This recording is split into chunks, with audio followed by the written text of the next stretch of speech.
সব উপাসনালয়ে মাস্ক পরা বাধ্যতামূলক। করোনা ভাইরাসের ব্যাপক বিস্তার রোধে মসজিদ, মন্দির, গির্জা, প্যাগোডাসহ সব ধর্মীয় প্রতিষ্ঠানে মাস্ক ব্যবহারে বাধ্যবাধকতা আরোপ করেছে সরকার।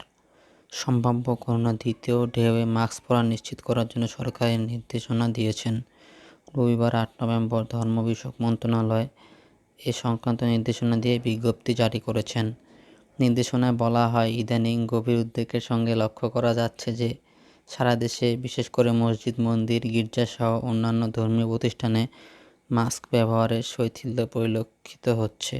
সম্ভাব্য দ্বিতীয় ঢেউয়ে কোভিড-19 সংক্রমণ পরিস্থিতিতে ধর্মীয় প্রতিষ্ঠানসহ সব ক্ষেত্রে মাস্ক পরা নিশ্চিত করার জন্য সরকারকে নির্দেশনা রয়েছে। বলা হয়, মসজিদে সব মুসল্লিদের মাস্ক পরা নিশ্চিত করতে হবে। আবশ্যিকভাবে মাস্ক পরে প্রবেশের জন্য প্রতি ওয়াক্ত নামাজের আগে মসজিদে মাইকে প্রচারণা চালাতে হবে।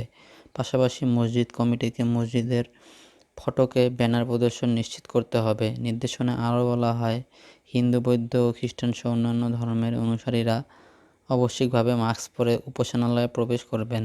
মাস্ক পরে উপাসনালয়ে প্রবেশের জন্য প্রধান ফটকের ব্যানার প্রদর্শন সংশ্লিষ্ট উপাসনালয় কমিটিকে নিশ্চিত করতে হবে। নো মাস্ক নো সার্ভিস বিষয়ে সর্বসাধারণকে বিশেষভাবে সচেতন করতে ব্যাপক প্রচারণা চালাতে হবে। স্লোগানটি সাপ উন্মুক্ত স্থান এবং সরকারি বেসরকারি প্রতিষ্ঠানে পোস্টার বা ডিজিটাল প্রদর্শনীর ব্যবস্থা রাখতে হবে। সেখানে জানানো হয়, সবাইকে সামাজিক দূরত্ব মেনে চলতে হবে। কিছুক্ষণ পর সাবান পানি দিয়ে হাত ধোয়া সহ স্বাস্থ্যসেবা বিভাগের জারি করা স্বাস্থ্যবিধি অনুসরণ করতে হবে।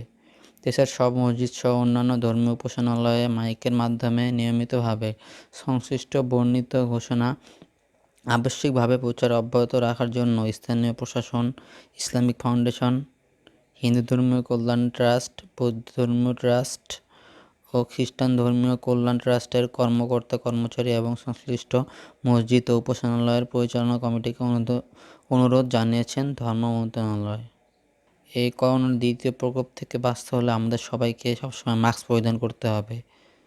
নিউজটি সকলের সাথে শেয়ার করার অনুরোধ রইল এবং চ্যানেলটি ভালো লাগলে অবশ্যই সাবস্ক্রাইব করবেন। বেল আইকনটি বাজিয়ে দিয়ে পাশে থাকবেন। ধন্যবাদ সকলকে।